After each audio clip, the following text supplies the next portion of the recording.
everybody, it's Michelle Hotchkiss and I'm back today with another drawing tutorial. Today will be on how to draw stylized bees, and I really enjoy these bumblebees. So let's jump right in and get started. Now they look complex, but they're actually really easy. So the first basic shape of the bumblebees is kind of a squared off oval, as you can see here. And then this round top is the head, so that's just like a half circle.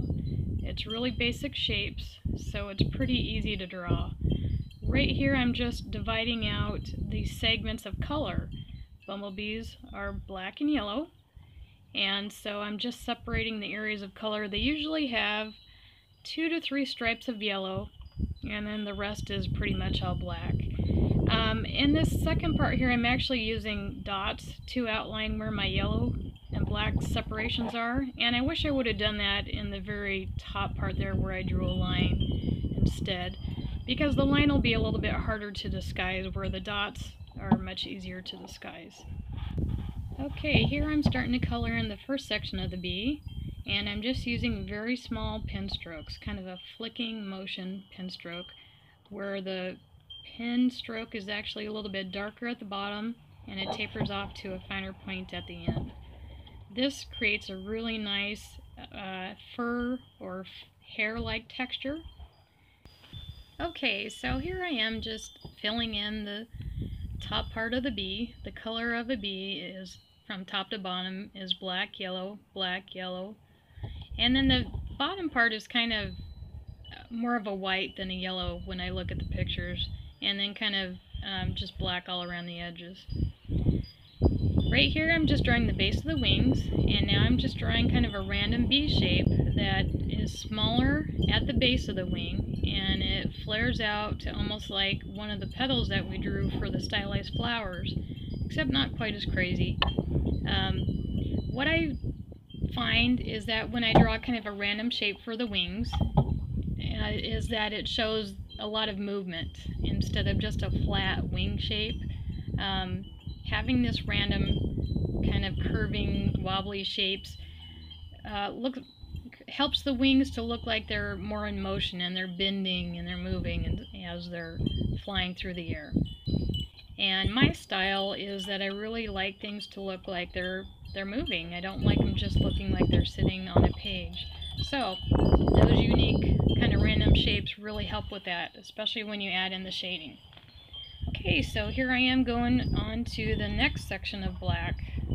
Now on this one I have to disguise that line that I drew, so I'm taking my pen strokes and I'm going pretty heavy over that line, tapering them into the yellow sections. Now I'm just adding kind of those stroking pen shapes to the third section of the bee there, and I'm going a little bit into the yellow, what would be the yellow sections of the bee. Now yellow in our drawing here, just our black and white drawing here, the yellow is represented by the color of the paper. So make sure that you don't cover up too much of that paper, otherwise you will lose your lights, which is your yellow. Now here I'm doing a lot more of the little pen strokes, and I actually wish I would have been able to grab my larger nib pen, but again it was holding up my tablet while recording this, because that's kind of a big space to have to fill in with this little tiny nib, and it's just really not necessary for the texture and stuff in the middle of these black sections to use such a small pen. It is important to use the small pen on the outer section so you can see the fine hairs or fur, whatever it is that makes up the fuzziness on the bumblebees.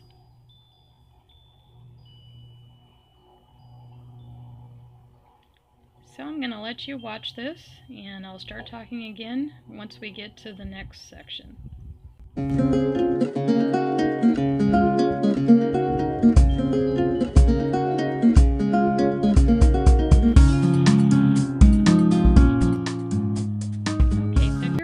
Starting on the wings. Now normally I always start with diamonds like this. I don't know why I started with that line up there, but I don't really mind. My style is it's stylized, it's not realistic. So little mistakes like that don't even show up. Most of the time people won't even notice them. That's why you never ever point out your mistakes to people, because 99% of the time no one's ever going to notice, especially in this style of drawing. So from the top of the diamonds I draw lines, and then the bottom of the diamonds I draw lines also, but I follow the contour of the wings. So I want to curve there at the base of the wings where it's meeting up with the body. And right here I'm just adding little shading marks, very light. I'm using my pen tilted on the side a little bit so it gets a very soft, kind of broken line. And bees' wings are translucent, they're not totally transparent, and so when you look at them you can see structure. And if you don't have these little shading lines in there and marks in there, it just looks kind of funny. It looks like just a kind of a flat, really bright wing, and that's not how bees' wings really are. So those little shading marks help show structure and also dimension, because as I said, we drew these wings where they're curving and bending around as it flies through the air, and so this helps shows motion that these wings have. So again, I added my diamonds, and now I added my lines. These wings are not identical to the wings on the other side. In fact, this wing right down here at the bottom in that big empty spot, that's too empty, so I just put another line in there. And do some shading down at the bottom where the wing is coming out of the base of the bee there, the body of the bee. And then just add some more gentle shading lines to represent motion and structure and dimension in that bee's wing.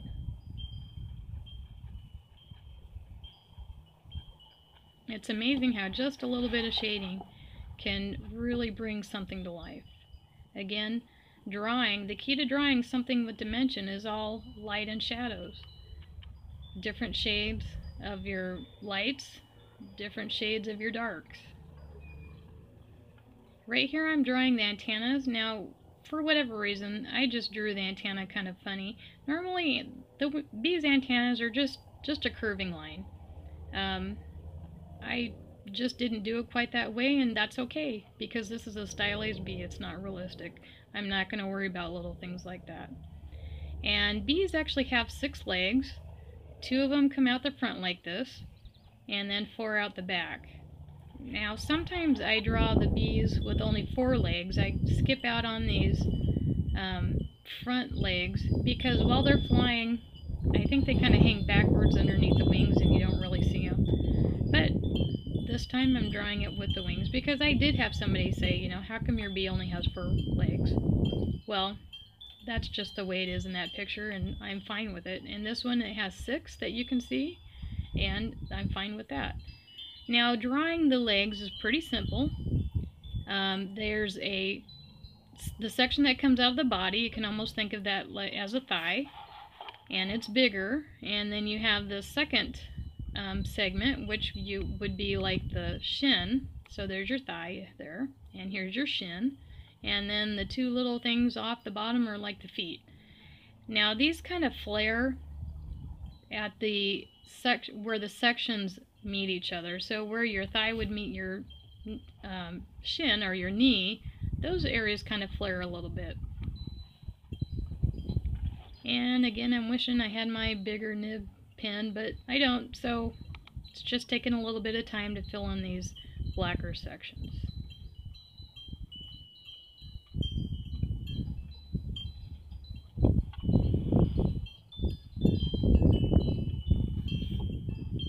As we fill in the darkest darks, remember you always want to get your darkest darks. Don't go too overboard with your darkest darks, but you definitely need them to provide contrast, otherwise your picture drawing tends to look a little bit flat. Now the darkest parts on the bee are in the black sections of the fur, and then you just kind of go around the edge of the body to make it look more dimensional. It gives the body a curved look to it there. Going around the base of the wings a little bit, and then we're basically done with this bee. So I want to thank everybody for watching, and I hope that you learned something from this video. Pretty soon I will be getting a webcam, so I won't have to video outside. And I do apologize for the wind chimes and the wind. It was a very windy day, and it's actually good that I got this video done when I did, because it soon started really blowing and raining and the weather was not nice at all. Anyway, I would love to see pictures of your drawings that you can post on my Facebook page or tag me on Instagram, and that information is at the end of the video. Thank you very much, and God bless. Take care, everybody. Bye-bye.